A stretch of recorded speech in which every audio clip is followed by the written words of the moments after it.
दोस्तों, आपने सुना ही होगा कि अंतरिक्ष में स्पेस स्टेशन हमारी पृथ्वी के लगातार चक्कर काट रहा है और ये सालों साल इसके चक्कर काटता ही जा रहा है।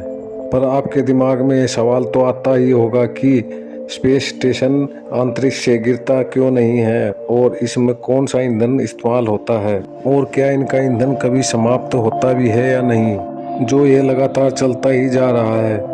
आपको ये भी पता होगा कि हमारा चांद हमारी पृथ्वी से टाइटली लॉक है, इसलिए हमें चांद की एक ही साइड दिखाई देती है।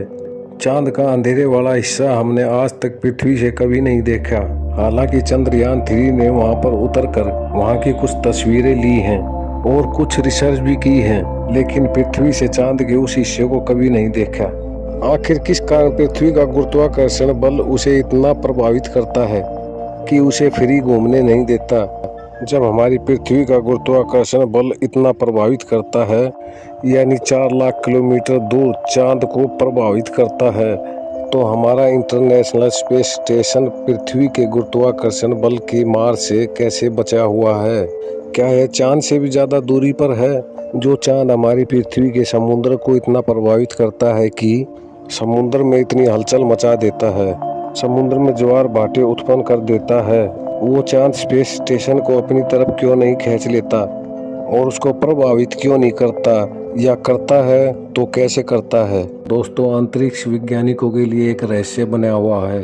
अंतरिक्ष के रहस्य को जानने के लिए ही वैज्ञानिकों ने 19 अप्रैल 1971 को सोवियत संघ द्वारा भेजा गया पहला अंतरिक्ष स्पेस स्टेशन सैल्यूट 1 से लेकर 2024 तक लगभग 12 स्पेस स्टेशन अंतरिक्ष में भेजे जा चुके हैं और तब से लेकर अब तक अंतरिक्ष में घूम रहे स्पेस स्टेशन धरती पर क्यों नहीं गिर रहे?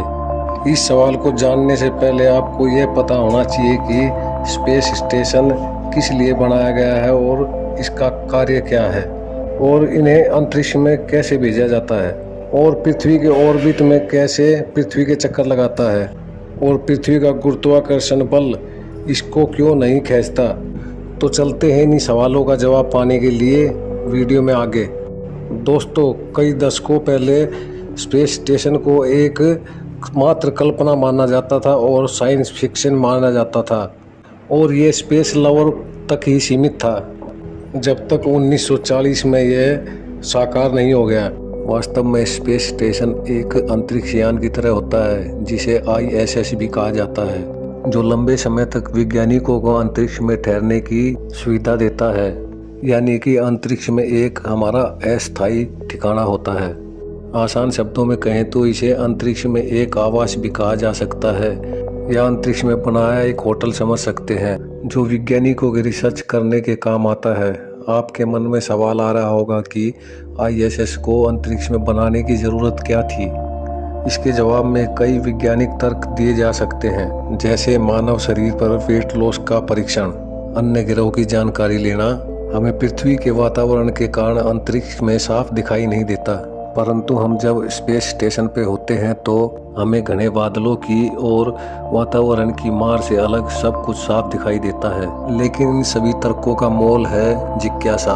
हम अधिक से अधिक अंतरिक्ष के बारे में जानना चाहते हैं। दोस्तों, यदि आपसे कहा जाए कि इस यूनिवर्स में हमारा अस्तित्व केवल एक कण के धूल के बराबर है, तो यह कहना बिल्कुल भी गलत नहीं होगा।